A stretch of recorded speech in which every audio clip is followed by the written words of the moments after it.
Ultra-processed foods are everywhere, and people are consuming them at an unprecedented level. The problem? A recent review of research looking at close to 10 million people and published in the British Medical Journal showed that ultra-processed foods may be cheap to buy, but are costly for our health. They can lead to over 30 health conditions.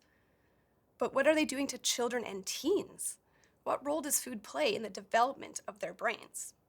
To find out, I interviewed Dr. Jensen, a naturopathic doctor, educator, and author of the new book, Mental Health Crisis in Children and Teens. So Karen, with ultra-processed foods impacting adults' mental health and other conditions, as we saw in the literature, they must be impacting our kids' health. But before we get into all of that, can you tell me exactly what are ultra-processed foods? Well, basically, they're highly processed. They're pretty much void of any nutrients. They're, heated fats, high in sugar, and they taste great, because they've got lots of flavorings and additives. But as a result of that, they can be very addictive. So kids and parents and adults in general like to eat them Of course. because of, they think they taste great. And they increase endorphin release and, all that kind of thing. Exactly, at least on first go. Exactly, yeah. So can you tell us from a Canadian or, a US perspective, what percentage or how much ultra-processed foods are we really getting? It's sobering, actually. Canadians get 48% of their daily caloric intake from ultra-processed foods. And in the US, it's even worse, it's 67%. Wow. I mean, and in the developmental years, particularly when the body and the brain need such high nutrient levels, it's really no surprise that we're seeing both the mental and physical increase in conditions, whether it's brain disorders or diabetes and obesity and various things in younger and younger children today. Those numbers, though, are just so shocking. It is. I was so surprised when you said that. So when we look at someone's diet, or especially like our children's diets, can you go through what a typical day looks like? Like, how are we getting that much ultra-processed foods? Well, if we look at ultra-processed foods, let's just look at ultra-processed versus, say, processed foods, because there's some difference there. Like bread, say even a whole grain bread, is processed. You take the grain, you make it to a flour, and then you end up with your bread. But it still has nutrient value. So I don't want to confuse it just because something is processed, that it's ultra-processed. Right. So let's just say the typical day with kids might start with packaged cereal, which is usually high in sugars, and high processed. Snacks might be cheese sticks, granola bars, which do have nutrients, but, high in sugars, high in, probably fats that aren't the best. And then, if kids get home from school, and I know for me, I wasn't home, I was either at work or whatever, the kids go for whatever's there. So it could be just, again, chips or things like that, and lunches might be sandwiches or leftover pasta from dinner the night before. Usually dinners are less apt to be ultra-processed foods. They're probably more like a protein and vegetables and, rice or some kind of carbohydrate. Right. Unless parents are on the run or kids are on the run and they do take out. Yeah. And then there's no guarantee what's in that. Exactly. And we see that a lot. I mean, kids are busy these days with Yeah. extracurricular activities and sports. Yeah. So it's no wonder we're getting that kind of amount of our calories. Well, it's so convenient. Yeah. I hear it. I mean, I have a child, so I get that, and I get the time crunch. So it is still very concerning, I think, though, as a parent, as a caregiver, as a health practitioner, that we're getting this type of amount in our system. Yeah. So then how is it impacting our kids' mental health? Well, it's not just the lack of nutrients that's a problem to the developing brain. It's that the ultra-processed foods can also lead to inflammation. And we know now that inflammation is one of the main contributing cause of not only mental health disorders, but also neurological disorders. So anything, like the bad fats and heated oils and sugars, all can contribute to systemic inflammation in the body. Right. Systemic inflammation, which is often silent. I want to touch on that in a moment. Mm-hmm. But can you also discuss that addictive nature of ultra-processed foods? Right. Well, there's a Yale addiction scale, Yale food addiction scale, which measures the addiction quality, shall we say, of ultra-processed foods. And they found that 14% of adults and 12% of kids have addiction to these foods similar to what they're finding in alcohol and tobacco. Wow. I know, right? It's hard to believe, but I have seen that with sugar in practice, like people that ate a lot of sugar and tried to go off and actually went through withdrawal and a lot of emotional dysregulation for quite a period of time after. And part of that has to do with that inflammation, right, that it's creating in the body. Exactly. And I think we all have some degree of silent inflammation. Yeah. But how does that connect with gut health and mental health? Well, yeah, you'd wonder, right? I mean, the gut's down here, brain's up here. How does that interact?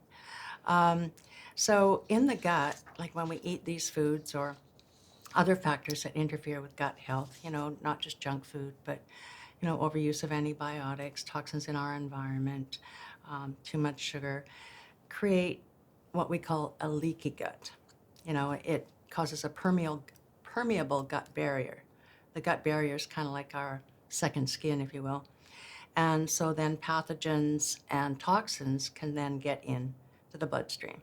And so then there's an immune inflammatory reaction, starting inflammation, a systemic reaction throughout the whole body and the brain. Right. So systemic inflammation creating neural inflammation. Exactly. In the brain. Yeah, and we don't feel it, like we've come to think, oh, well, wouldn't I feel it? Like Right. I don't have inflammation because, if you cut yourself, it gets all red and hot, or you've got a swollen joint. But silent inflammation doesn't have any of the overt symptoms. I know that my patients will ask me, well, if I'm so inflamed, why don't I feel it? Yeah. I don't, when you sprain your ankle, right, you've got, like you said, you've got Right. heat, you've got Right. swelling, you've got pain, Yeah. right, loss of function, all of that sort of thing. But it is also happening at the level of the blood and into our brains. So what is your answer to that question, that wouldn't I feel it if I was inflamed? I would say no. Most people don't, but there are symptoms that they could look at, that commonly underline mental health disorders. There's no specific symptom, right? It could affect our physiology, diabetes, prediabetes, skin disorders, mental health disorders, all have underlying chronic systemic inflammation as a main contributing cause. I've seen studies in the literature using anti-inflammatory, either pharmaceutical or herbal combinations that are actually helping with things like depression and PMS. So we see that, right? That very direct connection. Exactly. So if you can't feel it, is there any way for someone to know that they have that silent or systemic There's actually inflammation? a simple blood test. Okay. It's called C-reactive protein. And C-reactive protein is released by the liver. These proteins are released by the liver in reaction to the amount of inflammation in the body. So the more inflammation, the higher levels of C-reactive protein. And there was one study that found that people, I'm sure there's been several, but one that I can remember, that people with depression had a 46% higher level of C-reactive protein. And the worse the depression, the higher the level. Right. Yeah. Right? That's great that we can actually measure it in the blood. And it was interesting, like getting back to your mentioning anti-inflammatories on this whole thing. Like some people are given antidepressants and they're antidepressant resistant. They don't respond. So after a couple of trials of different antidepressants, they're still not responding. So that it's turned, well, they're they're resistant to these antidepressant drugs. But then if they're given a natural, or not a natural in this case, given an anti-inflammatory, such as even aspirin, the depression gets better. So was it the antidepressant or was it the anti-inflammatory? Right. So interesting, so interesting. So let's go back to ultra-processed foods for a moment. Sure. We talked a little bit about the chemical additives and the addictive nature, but we haven't mentioned sugar yet. So let's not sugarcoat things, but can we get into how sugar can impact mental health? Well, sugar, yeah, it's technically not ultra-processed, but it does rob us from good health, people that consume too much sugar. And it does cause inflammation. And we've talked about, the effects of systemic inflammation. And sugar causes release of fatty acids in the liver. And then once those are absorbed and digested, they secrete or promote pro-inflammatory compounds that then lead to systemic inflammation. So sugar, again, causes inflammation. So have you heard what kind of amounts we should watch out for? How much sugar we should be consuming? Well, the World Health Organization says that we should receive a maximum of 5 to 10% of our daily calories from sugar. So if we look at that, let's say one pop would provide about 28 grams of sugar, and the daily recommended dose is the maximum of 26 grams. Right. I'd often tell my patients that 25 gram or 26 gram mark. And it's amazing how quickly things add up. Adds up really quickly. Really fast. And even some healthy foods or things that we dub as healthy, right? They are still processed and will still provide that sugar that will count towards that 26 grams a day. It doesn't take much. No. And I was going to say, and then people think that juice is better. Well, I would say, well, how many apples do most people eat at one sitting? I would eat one, but it takes about 4 to 5 apples to make a glass of juice, which is about 28 grams of fructose, right there. Yep. And the American Pediatric Society has actually come out with the strongest wording yet, saying that there is no place in a healthy diet for fruit juice. And yet a lot of parents think, well, I give my kids fruit juice. Isn't that better than giving them a pop? Well, perhaps, but not from a sugar standpoint. Not from a sugar standpoint. Yeah, it's a processed food. You take that apple or other fruits or even vegetables, right? And you take out the fiber, you take out the protein, you're left with water, sugar. And it goes instantly into the bloodstream and then Exactly. raises the blood sugar really quickly, and then as a result it goes down really quickly, and then we end up with The kids that are having Yeah. emotional roller coaster. Yeah, so getting off that sugar roller coaster is really important, but it's a really hard habit to break, that really sugar. hard. So what happens in our brains with that? Well, sugar causes a release of dopamine in our brain. And dopamine is like a lot of drugs. It makes us feel good, it makes us feel calm, and we want more and more of that feeling. So, when we try to get off the sugar, it's really hard because then we start feeling grumpy and sad and, all the emotions that go with it. And so we just want more and more of that feel-good fix, really.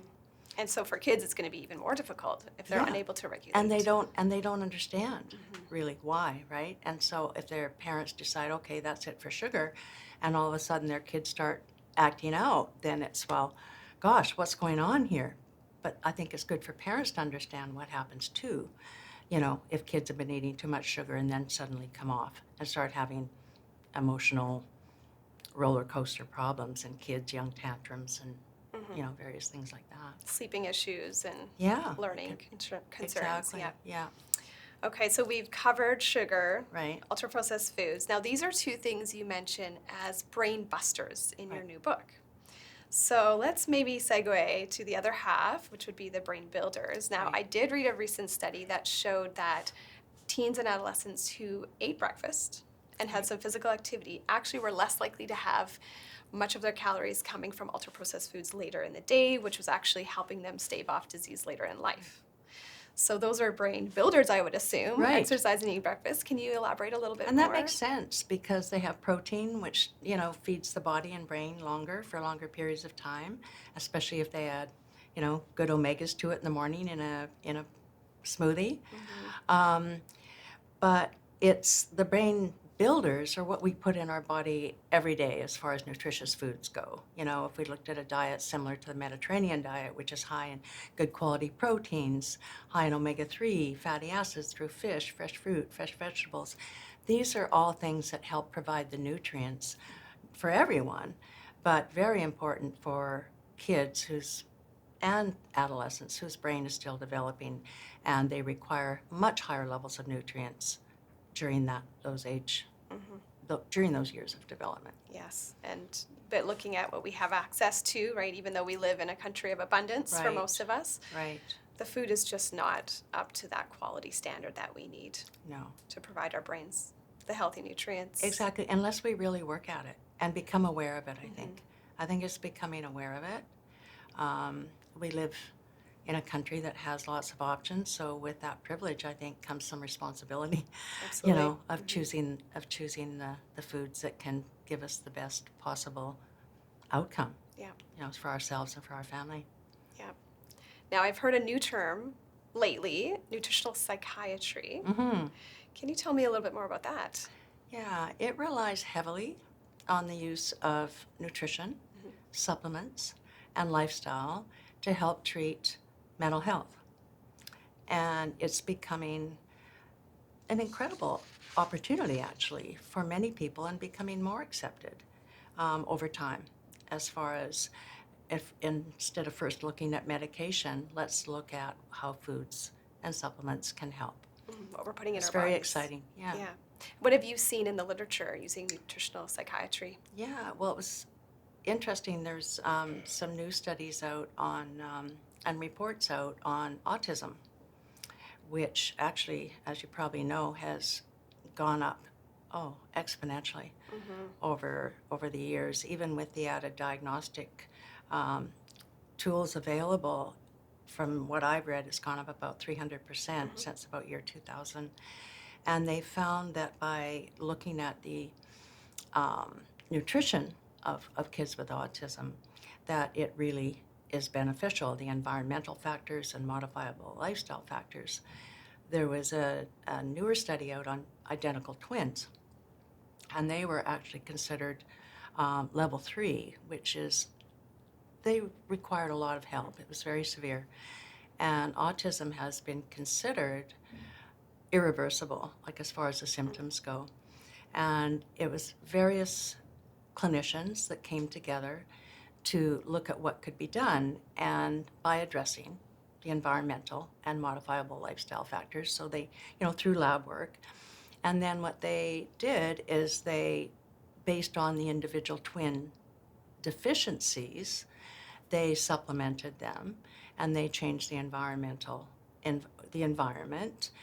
And within a few months, the kids, both twins, the autism symptoms were better.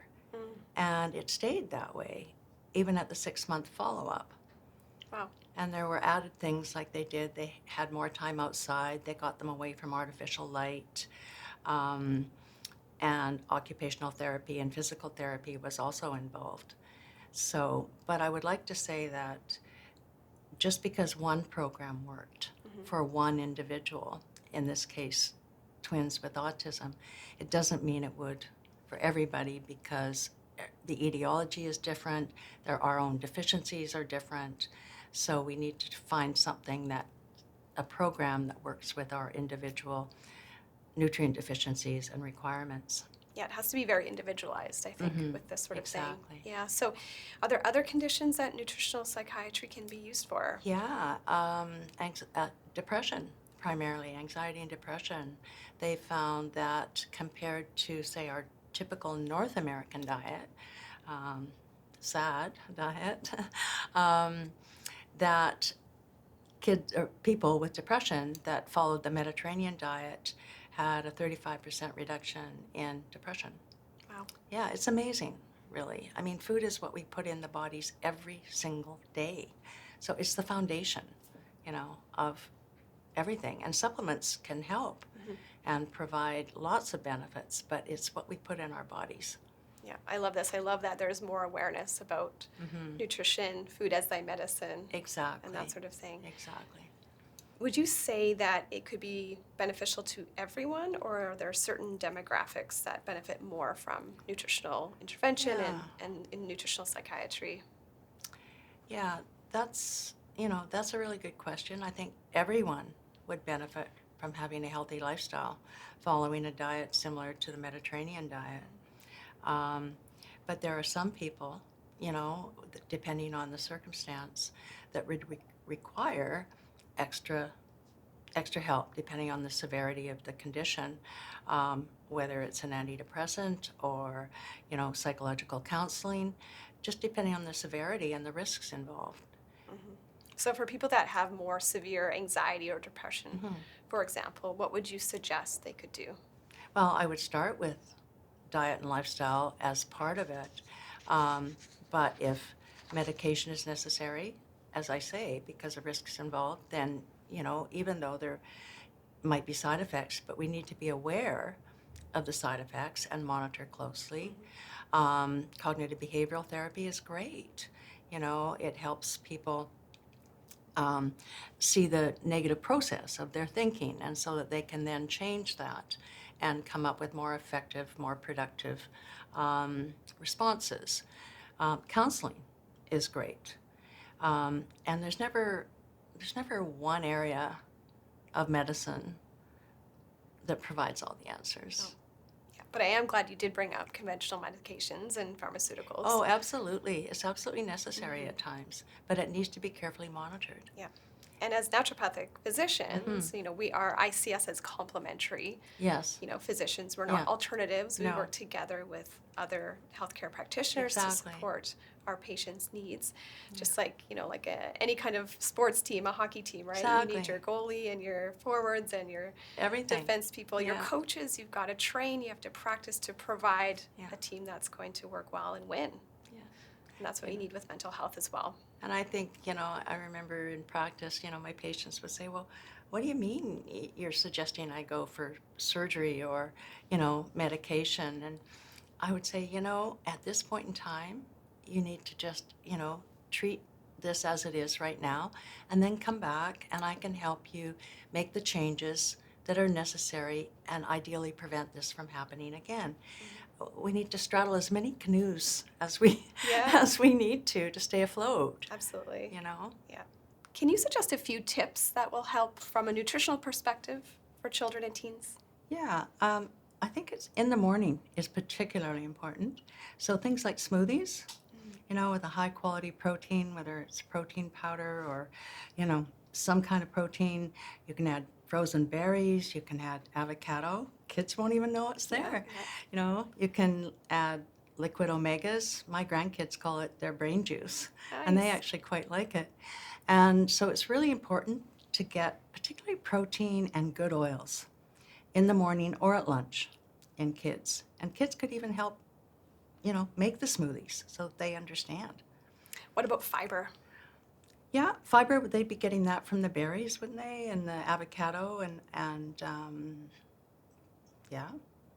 And then, I would switch out the juice for either water or start with fruit, just say, well, rather than having a glass of juice, have some fruit. Just start somewhere. Yeah. Take baby steps. Avoid the sugars, avoid the ultra processed foods. Have a fruit instead of juice. Drink water. And for me, I would always just say to my patients, it can be overwhelming, especially if their family intake has been high in sugars and processed foods or ultra processed foods. Just start somewhere, take baby steps, and it's the 80-20 rule. Right. If 80% of what's going in is high, nutritious, fresh fruits and vegetables and good quality protein, then that's great. The body will forgive the other 20%. I love that rule. I practice it myself with my family as well. I think it's so important to have that Yeah. 20% that you're not so worried about and not Exactly. being a perfectionist. Yeah, exactly. And then that way kids feel too, oh, good, I can have my treat. Or, they don't, there's always birthday parties and school parties and things like There. that. There's no way to avoid it. Exactly. Yeah. Well, thank you, Karen, for your insight and your expert tips. Yeah, thanks very much, Jen. So before we finish the segment, can you suggest any other tips for parents or caregivers that are watching to help with our kids' mental health? Right. Well, I would say just educate yourself. Learn as much as you possibly can about the benefits of food and healthy diet. Um, talking to the kids. Talk therapy is great, even if it's not to a counselor. Just talking, say, with kids with anxiety or depression is really, really important. Um, and I think with kids, overscheduling, is a problem. What I see is